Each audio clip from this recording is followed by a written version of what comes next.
learners, welcome to this lesson. I'm Teacher Agnes and today we are going to be learning how to determine the altitude of a place or the height of a mountain using a barometer.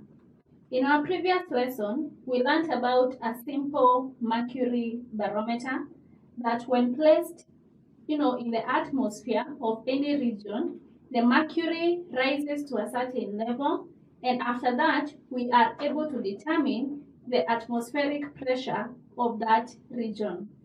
So before we get started, I want us to do a few questions where we convert between the units of centimeters of mercury, millimeters of mercury, and Newton per meter squared as the units of pressure.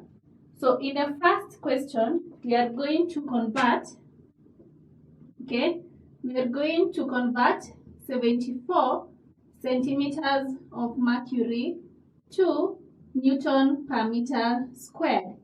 It is important for us to know how to do these conversions because when a barometer is placed in a region, after the mercury has rose to a certain height, that pressure is read as, if it rises to a height of 74 centimeters, then we say that the pressure in that region is 74 centimeters of mercury.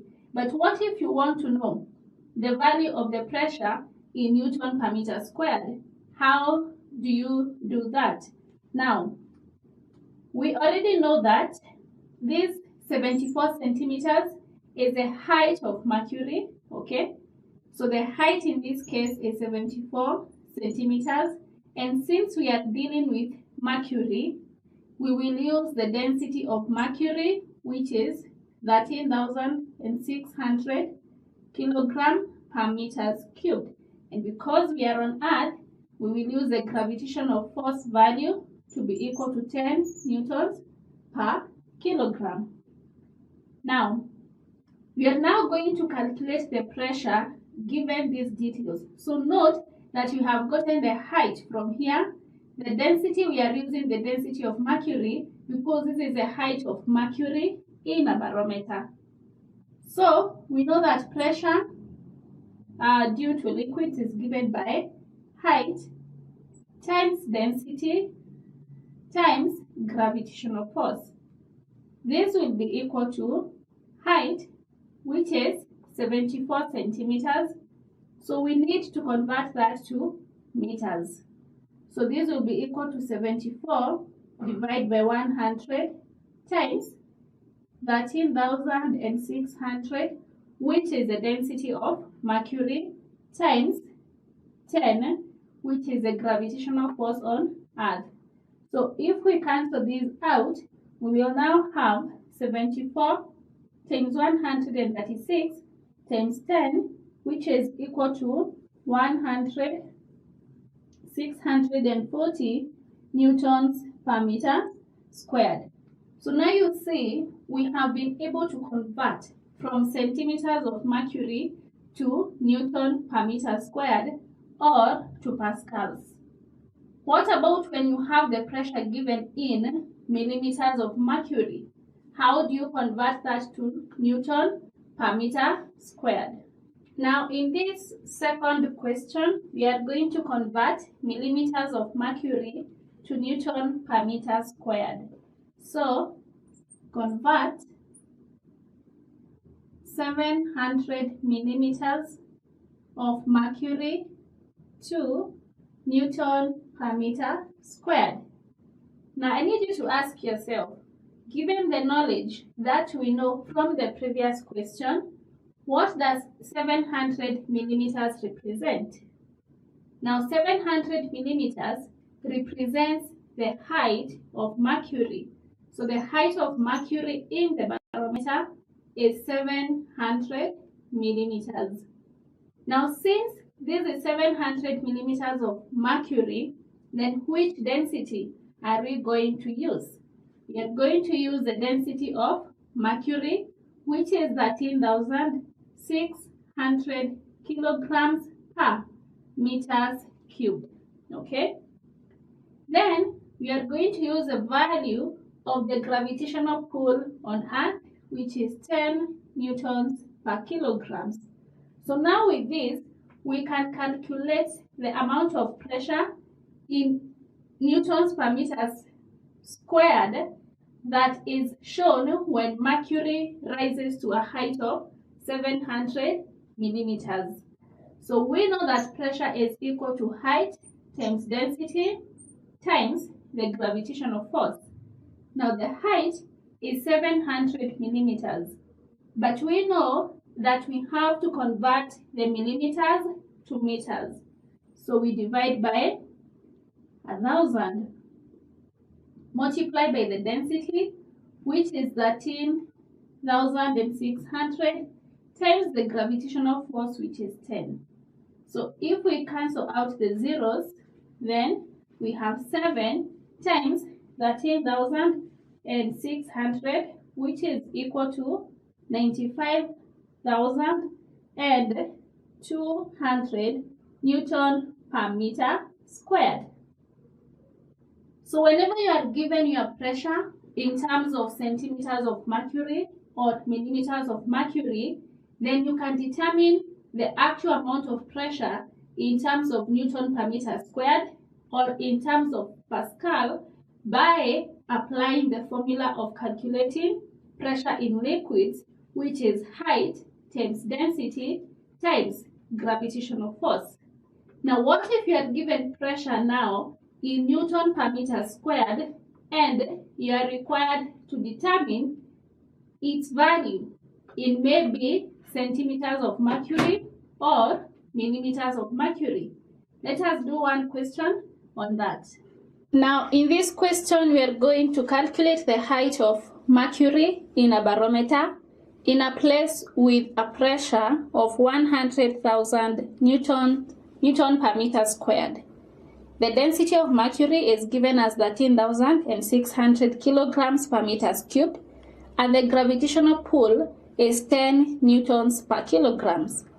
Now, if we have a mercury barometer, then we have mercury inside it. Like we said, if you place the mercury barometer outside in the atmosphere, the atmospheric pressure is going to push the mercury downwards until it starts escaping by going up the tube. Okay?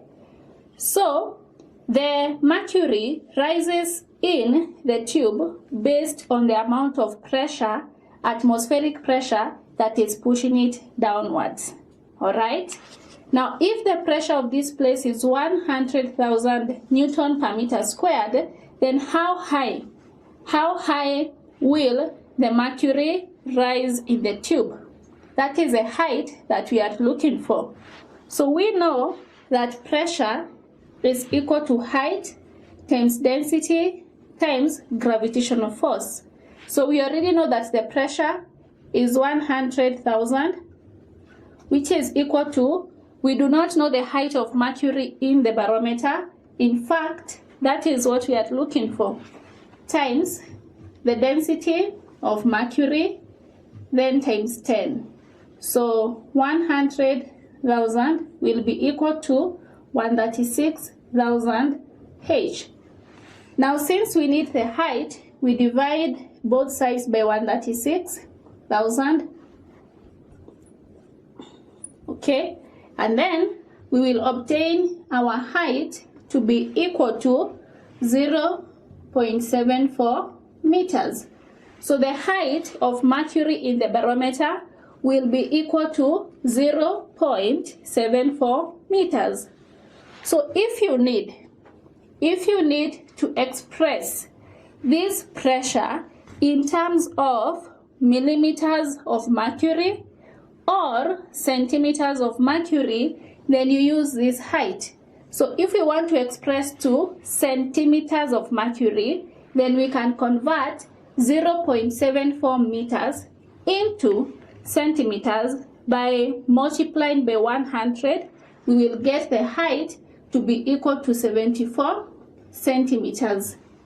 Then if we want to convert the 0.74 meters to millimeters, we multiply by 1000 and we will get the height to be equal to 740 millimeters.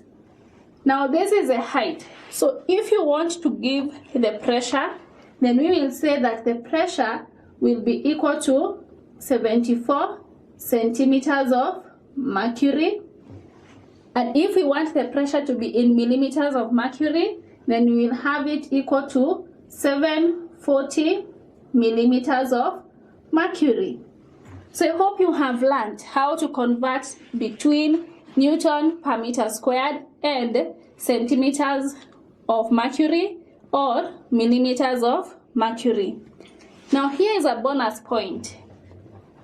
Why is it that we can't use water in a barometer?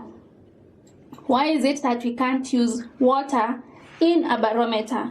I want us to test something. So in this question, we have been told that the atmospheric pressure of this region is 100,000 Newton per meter squared. And then we know that the density of water is equal to 1,000 kilograms per meters cubed. Now, since we know the pressure, we know the density, and we know the gravitational force, let us find out what would be the height of water in this barometer. So we are still going to use this formula that pressure is equal to height times density times gravitational force. Now the pressure in this region is 100,000, which is equal to the height of water times the density of water times 10. All right, so this will be equal to 100,000 being equal to 10,000 times the height. Now since we are interested in getting the height, then we divide by 10,000 on this side, divide by 10,000 on this side. So this cancel out, the 4 zeros cancel out, and then we will be left with the height being equal to 10 meters. Now can you imagine how long 10 meters is? One big step is equivalent to 1 meter. So 10 of such big steps would make a very long tube. So you can imagine having a barometer with such a high tube. Okay? So the reason why we don't use water in the barometer is because it has a very low density, which is 1,000 kilograms per meters cubed. Therefore, a very long tube would be needed for water to read the accurate atmospheric pressure. Okay? And this explains why when tanks are being constructed, okay, there are some tanks that use a certain application that cannot be raised above a height of 10 meters, because after that it will be impossible to pump the water for usage.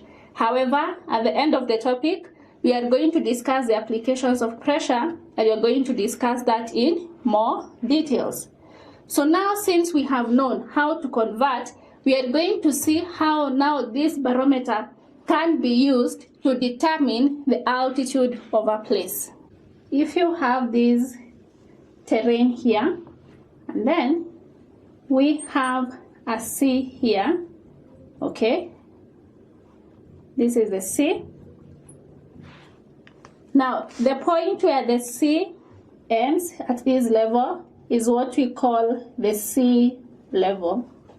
Okay, any region below the sea is called below sea level. Okay, and then any region above the sea level is called above sea level. Now, if we mark 2 points on this diagram, so I have this point here and I have another point here. So this one is very close to the sea level.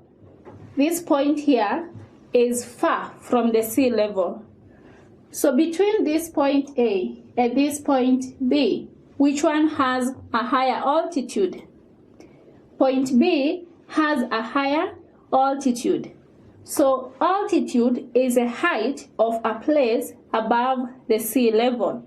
So if the height from here to where B is 100 meters, then we say that B is 100 meters above the sea level.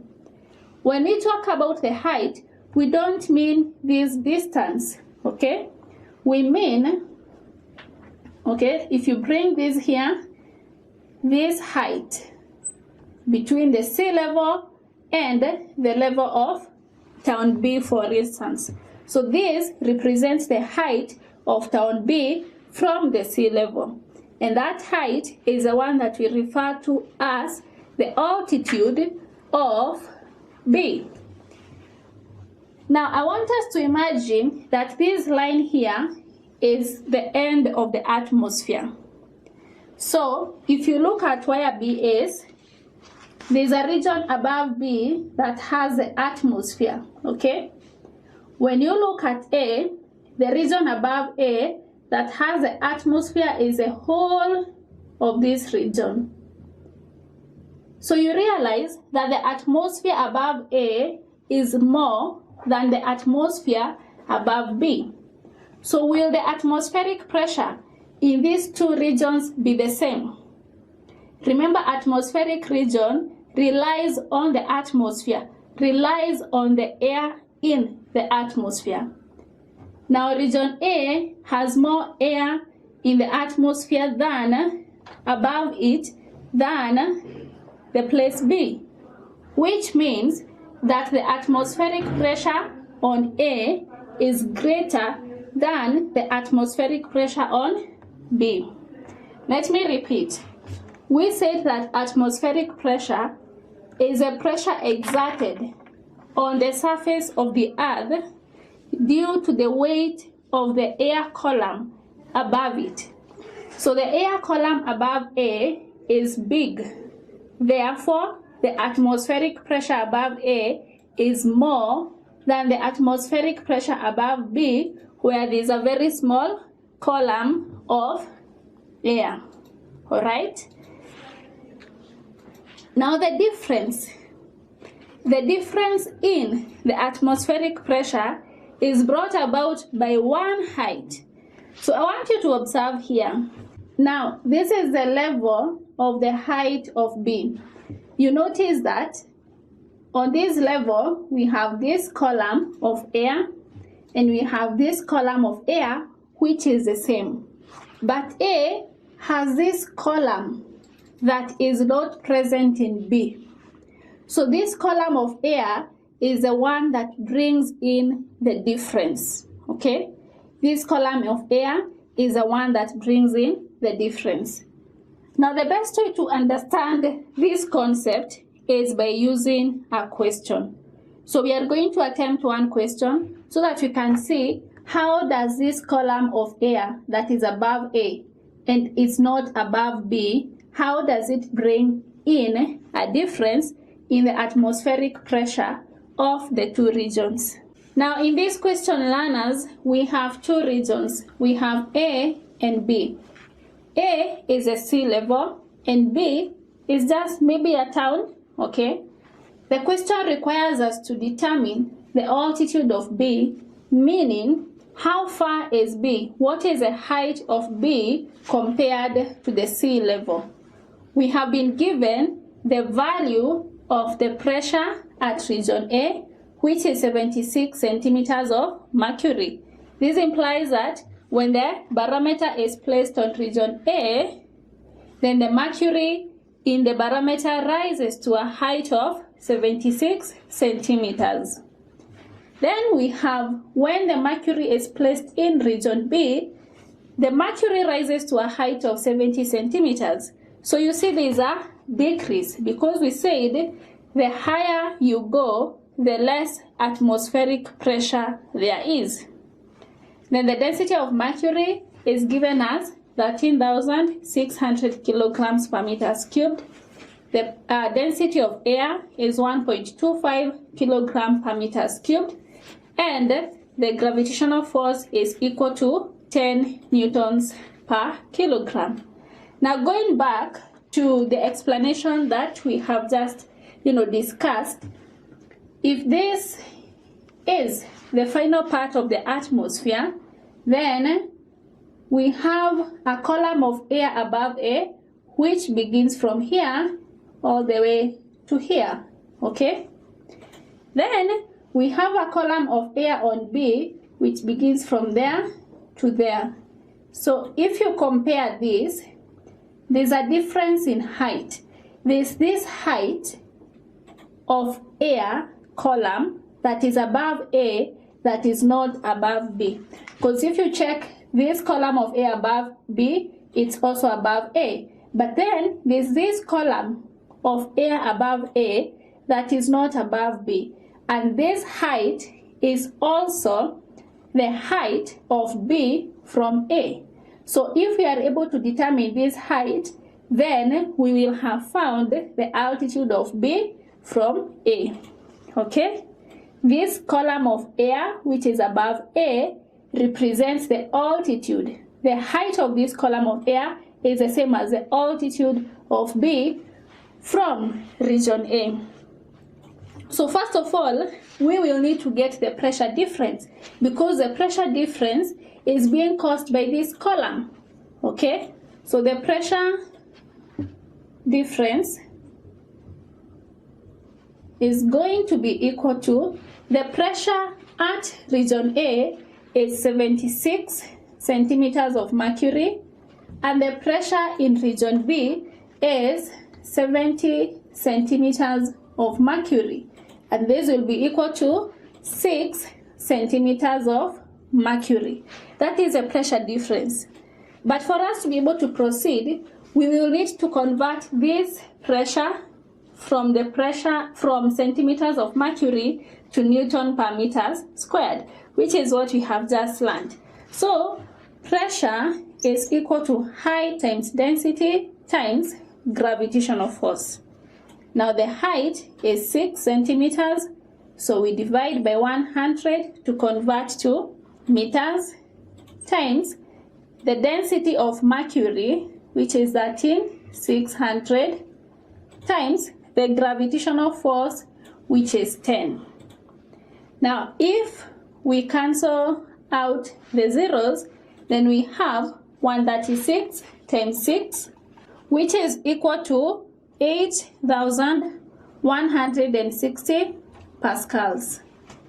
Now since we know the difference in the pressure between region A and region B is equal to 8,160, and we know the reason why there's that difference in pressure is because there's an extra height above A that is not above B. So we want to determine what is the height of this air column that is above A and not above B.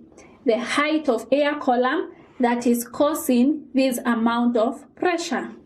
So from this formula, now we know that the pressure is 8,160, which is equal to the height of this air column, times, since we are dealing with air, we multiply by the density of air, which is 1.25, then times the gravitational force, which is 10. So 8,160 will be equal to, if we multiply here, we have 12.5 H. So divide by 12.5, divide by 12.5. So we are going to obtain the value of H to be equal to 652.8 meters, being equal to the height. So the height of the air column that is creating this pressure difference is 852.8. But if you look keenly, you notice that this is still the height of B from A. So what is the altitude of B? The altitude of B is 652.8 meters. So since A is a sea level, you can say that B is 652.8 meters above the sea level. So let us look at one more example so that you can better understand this. We want to determine the altitude of y from the sea level, which is x. The pressure at x is 76 centimeters of mercury. The pressure at y is 65 centimeters of mercury. The density of mercury is 13,600 kilograms per meters cubed. The density of air is 1.25 kilogram per meters cubed. G, or rather the gravitational force, is 10 newtons per kilograms, and we are looking for the altitude of y. We want to find out what is the height of y above the sea level, which is x. So again, if we have the atmosphere to this level, then you notice that the height of air column above y begins here to here. Then from x to the atmosphere, this will be the column of the air above it. So if you are to level up the two, you will notice that we have this excess height above x that is not above y.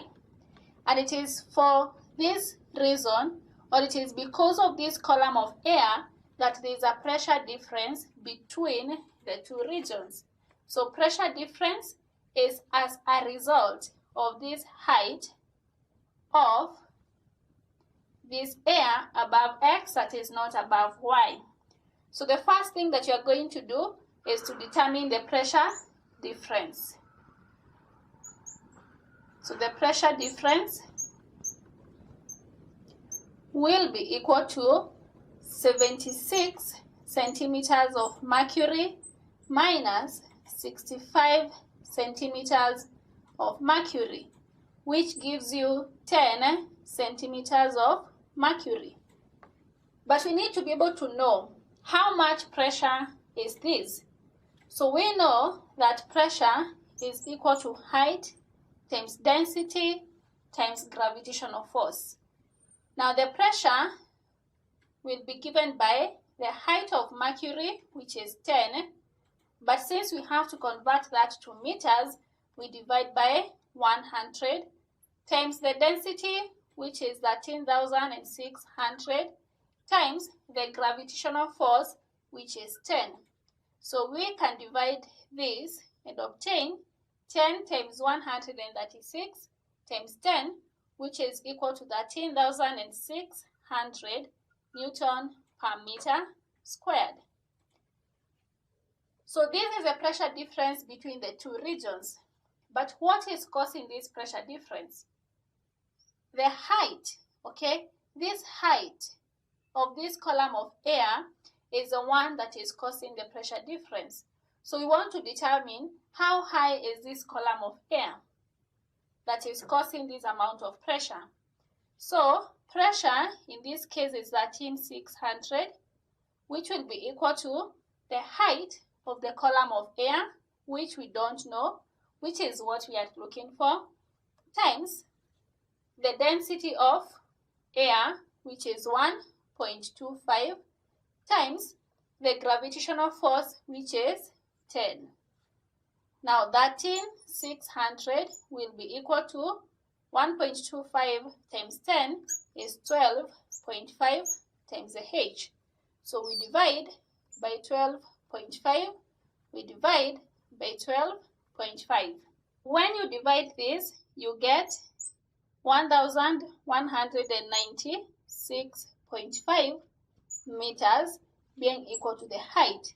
So the height of the air column that is represented by this length is 1,196.5 meters, which is also the height of y from x. So we can say that the altitude of y is 1,196.5 meters above the sea level. Now what happens if we are given the altitude and now we need to determine the atmospheric pressure either in region X or in region Y. So we are going to do an example of that sort. Now in this question here we have a mountain, and this mountain has a height of 1,360 meters. Now if a barometer is placed at the bottom of the mountain, the pressure is 740 millimeters of mercury. Now we want to determine if the height is 1,360 meters, then what will be the barometer reading at the top of the mountain? Now, the density of mercury is given as 13,600 kilograms per meters cubed. The density of air is equal to 1.25 kilogram per meters cubed, and then the gravitational force is 10 newtons per kilograms. So remember what we have been doing in the other questions. We have been taking the pressure difference between the two regions to be equivalent to the pressure due to the height of air column that represents the height between the two regions. Okay? So if this was our atmosphere, we can see there's a column of air above the top of the mountain, and then there's a whole of this column above the bottom of the mountain. So the difference in the pressure between the two regions is because of this height of air that is above the bottom. So we need to determine what is the amount of this pressure that is above the bottom of the mountain and is not above the top of the mountain. So pressure of the air will be equal to height times density times gravitational force. So this is equal to the height of air is 1360 times the density of air, which is 1.25, times the gravitational force, which is 10. If you multiply this, you will get 17,000 pascals. Alright? This is the pressure due to the height of the air column above the bottom of the mountain. Now this pressure is the one that is bringing in the difference in the two pressures. Okay? So you want to determine if we had a mercury thermometer, how high would the mercury rise to read this amount of pressure? So now we need to convert this pressure into millimeters of mercury. So we know that for us to do that, we still use the formula of pressure is equal to height times density times gravitational force. Now in this case, the pressure is 17,000, which is equal to the height of mercury. We don't know how high the mercury will rise, times the density of mercury times the gravitational force, which is 10. So this is 17,000 being equal to 136,000 times the height. So we divide both sides by 136,000. Okay, and we will be able to obtain 0.135 meters as a height of the mercury inside the barometer that would read 17,000 pascals. Now since the reading at the bottom is given in millimeters of mercury, then we have to convert this height to millimeters. So we multiply by 1,000 to obtain 135 millimeters as the height of mercury inside this barometer. So you notice that this is a height of mercury that represents the pressure difference between the two regions. So the difference in the pressure in terms of millimeters of mercury is actually 135 millimeters of mercury. So since the pressure here is more than the pressure at the top, for us to obtain the pressure at the top, then we will take the pressure at the bottom, which is 740 millimeters of mercury, minus the pressure difference, which is 135 millimeters of mercury. So if you subtract this, you will be able to obtain 615 millimeters of mercury, and this will be the pressure at the top of the mountain. This will be the reading at the top of the mountain. Now we have learned a lot about pressure. Where is pressure applied in real life? Do we have machines that operate on the principles of pressure? We already talked about the hydraulic machines, but now we have 3 other machines that operate on the principle of pressure. And that is what we are going to discuss briefly. Now, where can pressure be applied? We have 4 applications of pressure. That is a bicycle pump, the lift pump, force pump, and a siphon. So which of these 4 do you know? Which one have you come across? So you know that you have come across a bicycle pump, but in case you haven't, this is how a bicycle pump looks like. We use a bicycle pump to put pressure in a bicycle tire. So whenever you are pumping air into the tire of a bike, usually you raise you hold it and raise the handle of the bicycle pump. So what happens is that the air goes into the barrel. Then when you push it downwards, the air that has gone in, you make it have more pressure. So you compress it and make the pressure inside the barrel to be more. So the pressure becomes so much until it has to escape and go inside the tire. And you repeat the process until the tire has enough air. So you raise the bicycle pump. As you pump it, the air goes in, you compress it, the air builds up pressure, and it is pushed into the tire of the bike. Now, a lift pump is used to raise water from a well.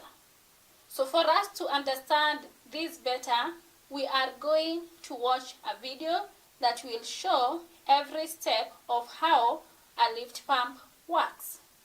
However, the lift pump has some limitations, and those limitations are a bicycle pump cannot raise water above a height of 10 meters because the column of water that is supported by atmospheric pressure is 10 meters.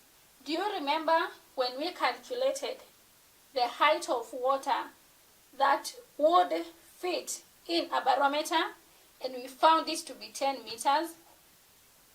That means that the height of water that can be supported by atmospheric pressure is 10 meters.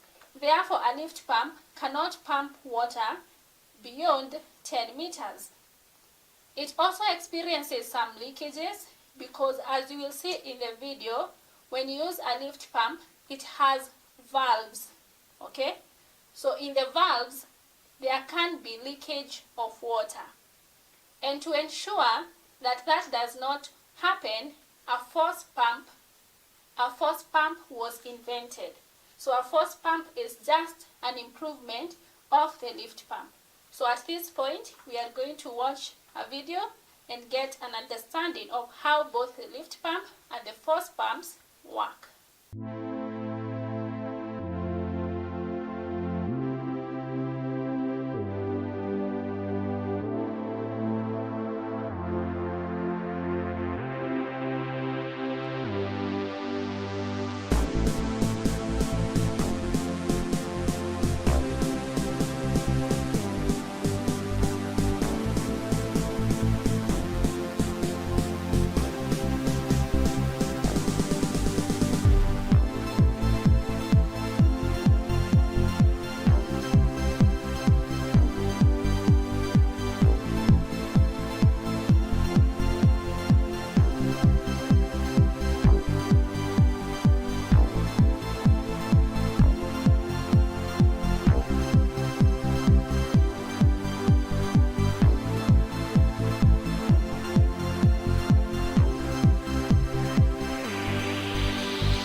Now, what about a siphon?